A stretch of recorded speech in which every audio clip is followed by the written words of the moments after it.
No way. Yeah, it's not a bad fish at all. Hi guys, so today I'll be talking about how to detect strikes while Euro nymphing. Chances are, if you've already Euro nymphed before, you'll know the information that I'm talking about in this video. But if you're a complete beginner, it could be helpful to know what to look for when a fish bites. Strike detection can be broken up into two components, feel and sight. The advantage of a tight line system is that you can actually feel when the fish takes. You can also feel where the flies are at all times and know when you hit a rock, a stick, or more importantly, a fish. Belt strikes can vary from very obvious taps to more subtle feelings of weight or weightlessness on your flies. Most often, you'll rely on feel when you're fishing deep water or when there's too much glare to see your sighter. You also tend to feel more strikes when fish are feeding aggressively, such as during a hatch. If you fish larger flies such as stone flies or jig streamers, you'll most often feel your strikes just because those larger flies tend to elicit a more aggressive response from the fish.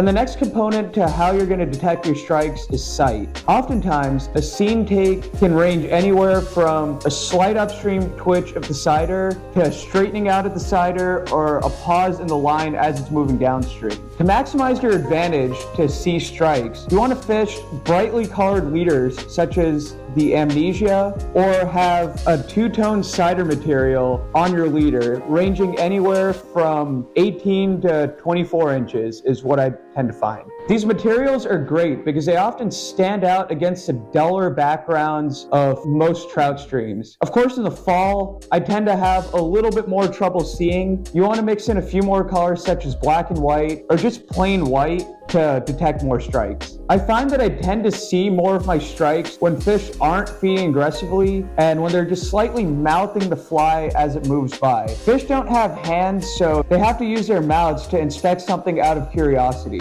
Another time I see this is during low water or when fish are getting highly pressured, such as warm winter days. And most often in these situations, what you're gonna have is fish that see your flies and are intrigued by your flies just go up and slightly nibble at it, and they'll spit it out before you even feel them spit it out. And sometimes what you have to watch for is that line moving. All the stuff that I mentioned before is going to come in handy when you're confronted with these difficult situations. At these times, I tend to find that I miss a lot more strikes because I accidentally think that whatever is causing that movement in the line is a rock or a stick. I'll actually gingerly set the hook, and often at the last second I'll realize that it's a fish when I see like a golden flash or like a quick head shake or a fish jumps out of the water attached to my fly. But oftentimes what I've kind of realized is that in these situations, if you quickly set and you realize it's a fish, sweep the rod tip downstream as quickly as you can. Obviously not too violently because you don't want to break the fish off, but just a firm sweep downstream, and oftentimes that seems to do the trick when these fish aren't biting super aggressively. I hope you enjoyed this video and gained a little bit of value from it. If you did, I'd appreciate it if you could like the video or comment below if you feel like I missed anything or if there's anything that you'd like me to talk about in a future video. Have a great day and tight lines.